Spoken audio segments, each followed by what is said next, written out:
استادوں کی پٹائیاں کی جائیں تو بتائیے وہ تقدس کہاں رہا؟ تو خلاصہ کلام یہ ہے کہ بہنوں کو احتیاط کرنی ہوگی۔ ہاں، اب آئی رخصت کا معاملہ۔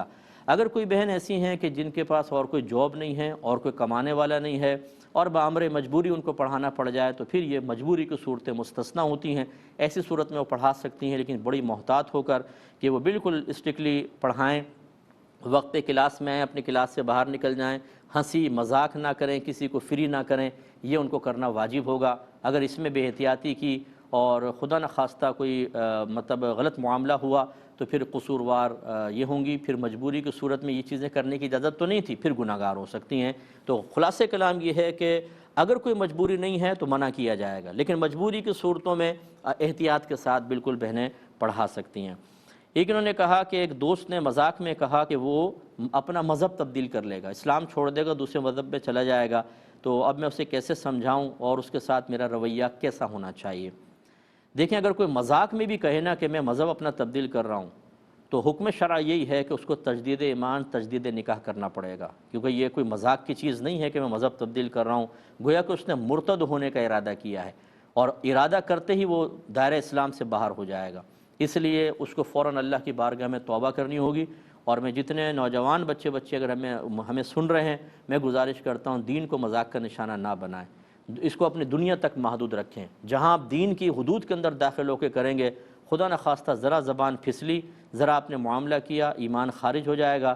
اور آپ اگر یہ جرت مندی کا مظاہرہ کریں، ارے دیکھا جائے گا، تو پھر دیکھا جائے گا یہ کہنے والا کبھی فلاح نہیں پاتا ہے۔ اللہ تعالیٰ اس کے رسول کی بارگاہ میں اگر کوئی علم بغاوت اٹھاتا ہے، میں نے اس کو ذلیل و رسوا ہوتے دیکھا ہے، دنیا کے اندر بھی اور آخرت میں تو ہے ہی ہے۔ اس لیے ایسے شخص کو فوراً توبہ کروائیے، اسے بتائیے کہ یہ آپ نے غلط کیا ہے، میرا کلپ اگر آپ کو ملے تو اس کو وہ سنوائیں۔ اب اگر وہ اس کو تسلیم نہ کرے، قبول نہ کرے، تو پھر آپ پر یہ واجب ہوگا کہ آپ اس کا سوشل بیک آؤٹ کریں، آپ اس سے دوستی ختم کر دیں، بات چیت ختم کر دیں، اور ہر قسم کا تعلق منقطع کرنا آپ پہ لازم ہے جب تک کہ وہ اعلانیہ توبہ نہیں کر لیتا۔ یہ کم از کم آپ کے سامنے توبہ نہیں کر لیتا۔ اگر آپ کے سامنے صرف کہا ہے اور لوگوں کے سامنے نہیں کہا تو پھر اس کو توبہ کرنی ہوگی، یہ پھر ٹھیک ہے، ورنہ آپ اس سے دور رہیں۔ یہ کہتے ہیں ایک شخص نے مسجد کے لیے پلاٹ وقف کیا، 1 سال گزرنے کے بعد اب وہ اپنا پلاٹ واپس مانگ رہا ہے، کیا حکم شرع ہوگا؟ دیکھیں، وہ واپس نہیں لے سکتا، وہ کیا آپ بھی نہیں دے سکتے، کچھ بھی نہیں ہو سکتا۔ اس بات کو یوں سمجھ لیجئے کہ دیکھیں، اصل مالک اور خالق تو اللہ تعالیٰ ہے، اللہ تعالیٰ ہی زمین و آسمان کا مالک ہے، سب کچھ، لیکن عارضی طور پہ اللہ تبارک و تعالیٰ کسی کو ملکیت دے دیتا ہے۔ جیسے اس کپڑوں کا مالک میں ہوں، میں کہہ سکتا ہوں اصل مالک تو اللہ تعالیٰ، لیکن عارضی ملکیت حاصل ہے۔ وقف کا مطلب یہ ہوتا ہے کہ انسان اپنی اس عارضی ملکیت کو بھی ختم کر اور مکمل ملکیت اللہ کے لیے کر دیتا ہے۔ تو جب انہوں نے یہ نیت کر لی کہ میں نے مسجد کے لیے دیا پلاٹ، تو بس ان کی ملکیت سے نکل گیا، یہ اللہ کی ملکیت میں داخل ہو گیا، اور جو بھی متولی ہے اب اس کو بنائے گا، اس کا انتظام کرے گا، اب ان کو واپس لینے کا حق ہی حاصل نہیں ہے۔ اگر یہ لیں گے تو گویا کہ اللہ تبارک و تعالیٰ کے اس مال میں تصرف کر رہے ہیں جس کی ملکیت صرف اللہ کے لیے خاص ہے، ان کی نہیں ہے۔ تو یہ غیر کا مال اگر آپ عام آدمی کا مال لے لیں تو گناہ گار ہوتے ہیں، چاہے کہ آپ اللہ تعالیٰ کا مال لے لیں۔ تو ان کو پیار سے سمجھائیں کہ یہ پہلے سوچنا چاہیے تھا، اب آپ واپس نہیں لے سکتے، لیں گے تو بروز قیامت یہی مکان آپ کے لیے اتنا بڑا وبال بن جائے گا کہ آپ تصور نہیں کر سکتے۔ دے دیا ہے، چھوڑ دیں، اللہ تعالیٰ بہت برکت دے گا، اس کے بدلے میں آپ کو اور بہت کچھ دے دیا جائے گا، لیکن بہرحال واپس لینے کا اختیار نہیں ہے۔ ایک بہنی فرماتی ہیں کہ درگاہ میں یعنی مزارات وغیرہ پر اگر نماز پڑھنی ہو تو کیا منہ چھپا کر ہم نماز پڑھ سکتے ہیں؟ اسی طرح گھر میں اگر نامحرم ہوں تو کیا ہم ایک ہی کمرہ ہے تو کیا منہ چھپا کے نماز پڑھ سکتے ہیں؟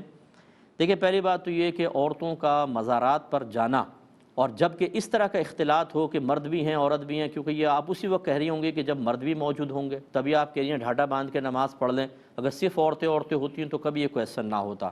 تو ایسی جگہ تو عورت کا جانا ہی گناہ ہے، یاد رکھیں۔ ایسی جگہ جہاں نامحرم مرد موجود ہوں، اختلاط بہت زیادہ ہو، جسم نکلتے ہوئے جسم ٹچ ہو رہے ہوں، یہ صرف حج کے اوپر چونکہ وہ مشروع ہے، اللہ اس کے رسول نے حج فرض کیا ہے، وہاں پہ دوران طواف بھی ایسا ہو سکتا ہے، رش بہت زیادہ ہو، ادھر ہو سکتا ہے، باقی اور کہیں چونکہ اللہ رسول کا حکم موجود نہیں، تو اصل وہی حکم شرع پہ چلیں گے کہ مرد عورت کا اس طرح کا اختلاط بالکل گناہ ہے۔ اور یہ مزارات پر جا کر کوئی شریعت اٹھ نہیں جاتی۔ اگر آپ صاحب مزار سے پوچھیں نا، اگر وہ باہر نکل آئیں بزرگ، اور آپ ان سے پوچھیں کہ ہمارا یہ عمل آپ کو اچھا لگ رہا ہے کہ ہم نے اتنا آپ کے مزار پر رش کیا ہوا ہے، وہ اظہار ناراضگی کریں گے، وہ شاید نفرت سے چہرہ پھیر لیں. یہ اگر ہم یہ سمجھتے ہیں کہ ہم نے بڑا رش کیا ہوا ہے اور صاحب مزار بہت خوش ہو رہے ہوں گے، وہ اللہ تعالیٰ کے حکم کی پاسداری سے خوش ہوتے ہیں. وہ آپ کے وہاں پہ جانے سے، آپ کے رش لگانے سے، وہاں پہ موجود ہونے سے، ان سے ان کو کیا فائدہ؟ آپ تو دور سے بھی دعا کر سکتے ہیں، دور سے بھی سلام بھیج سکتے ہیں، لیکن یہ طریقہ کار بالکل ٹھیک نہیں ہے. تو پہلی بات تو یہ کہ اس طرح مزارات پر جانا جہاں اختلاط موجود ہو، شریعت آپ کو اجازت نہیں دیتی. جتنا آپ گئیں اس پہ اللہ کی بارگاہ میں توبہ کریں. دوسری بات یہ کہ فرض کر لیں آپ چلی گئیں، اب آپ کو نماز پڑھنی ہے، تو پھر آپ کہیں ایسی جگہ نماز پڑھیں کہ کوئی ستون کے پیچھے کہاں، تاکہ آپ چہرہ کھول کے نماز پڑھ سکیں. لیکن بہرحال اگر کوئی شریف زادی ہیں، بہت ہی ایسا خاندان کہ جن کا پردہ بڑا معروف ہے اور ان کو پردہ لوگ خاص طور پہ چیک کرتے ہیں، کیونکہ بعض ایسے ہوتے ہیں عام عورتیں تو چہرہ بھی کھول کے چلیں تو کوئی مسئلہ نہیں ہے، اور بعض خاندان ایسے ہوتے ہیں کہ جو کسی بزرگ کی نسبت سے ہیں، کوئی پیر خانہ ہے، کوئی بہت ہی بڑے اور علم سے تعلق رکھنے والا خاندان ہے، اور وہاں کوئی عورت اگر اس طرح اپنا چہرہ کھول لے تو اس کے لیے زیادہ بدنامی کا معاملہ ہو. اس طرح کی سچویشن میں پھر وہ نقاب میں نماز پڑھ لیں تو اللہ تعالیٰ درگزر فرمائے گا، اور گھر کا بھی یہی مسئلہ ہے. ایک آخری بات بس، یہ کسی نے کہا کہ میں اپنے والد کے ایصال ثواب کی نیت سے مسجد میں غسل کا تختہ اور لاؤڈ اسپیکر وغیرہ دوں تو کیا ان کے لیے ثواب جاریہ ہوگا؟ بالکل ثواب جاریہ ہوگا، آپ دے سکتے ہیں، اور یہ چیزیں وقف ہو سکتی ہیں. اس پہ انشاءاللہ مزید کلام نیکسٹ پروگرام میں کر لیں گے. اب اپنے میزبان کو، ہماری کیو ٹی وی کی پوری ٹیم کو اجازت مرحمت فرمائیں. آپ ہمارے لیے دعا کیجئے، ہم آپ کے لیے دعا گو ہیں کہ اللہ تبارک و تعالیٰ آپ کو دنیا اور آخرت میں درجات کی بلندی عطا فرمائے اور دین و شریعت پر چلنے کی توفیق عطا فرمائے. آمین. وآخر دعوانا ان الحمدللہ رب العالمین.